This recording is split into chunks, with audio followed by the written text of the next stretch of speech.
Moment when the veil between worlds thins and things slip through. I always just figured it was people scaring themselves in the dark, letting their imaginations run wild. That is, until it started happening to me. It began with the waking up. No alarm, no noise, just awake.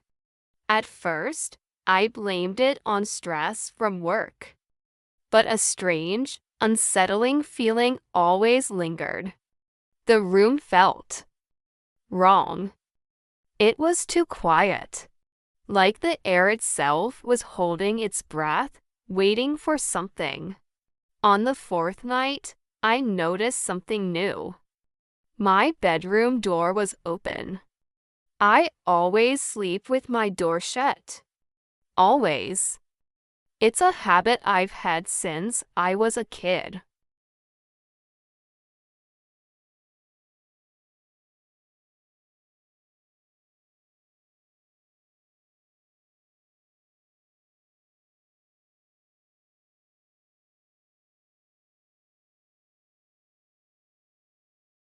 And sure enough, the door was open again.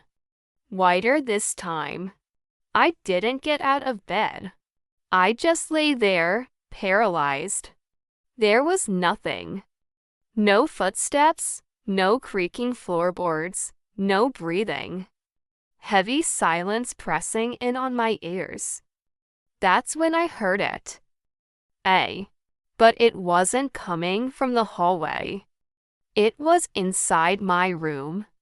I sat bolt upright so fast the room spun. My eyes frantically scanned the darkness, trying to adjust, searching every corner, every shadow.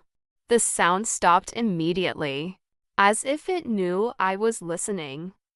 I reached for the lamp on my nightstand, but my hand was shaking too much to find the switch. The third night was worse. I knew it was coming. When my eyes shot open, I didn't even need to check the clock. I felt it.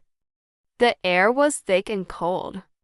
I was already shaking. My eyes went to the door. It wasn't just ajar. It was wide open. It wasn't an empty blackness. It felt occupied.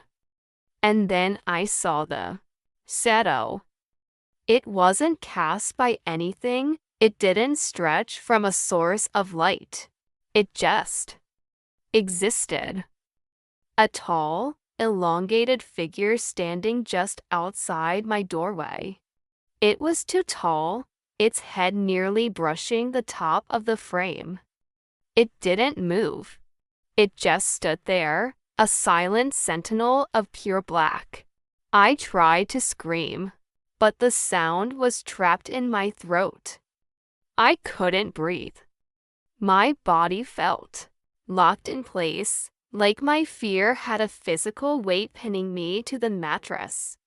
Hello. The shadow leaned forward, a slow, deliberate movement that made my blood run cold. No eyes, no nose, no mouth. Just a smooth, shifting 1, 2, 3. When I forced my eyes open again, it was gone. My stomach dropped. Handprints on the inside of my bedroom door. They were long. Too long to be human. The slender fingers were pressed deep into the wood, coming from the hallway side. I didn't tell anyone. Who would believe me? That night, I decided I wasn't going to be a victim. I would stay awake. I would confront whatever this was. I had a cup of strong coffee, and I stared at the door. My eyes burned.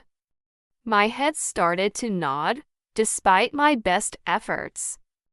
I must have blinked, just for a second, because suddenly, the lights were off.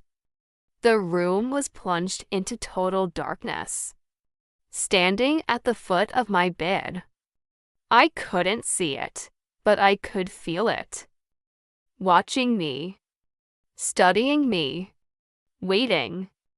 I kept my eyes fixed on the ceiling, refusing to look at it. I couldn't bear to see that faceless head again. It leaned closer, and the air grew icy against my skin. It whispered my name. I woke up screaming, thrashing in my sheets as bright morning sunlight poured through the window. My throat was raw. I looked around wildly. The door was closed. The lights were off,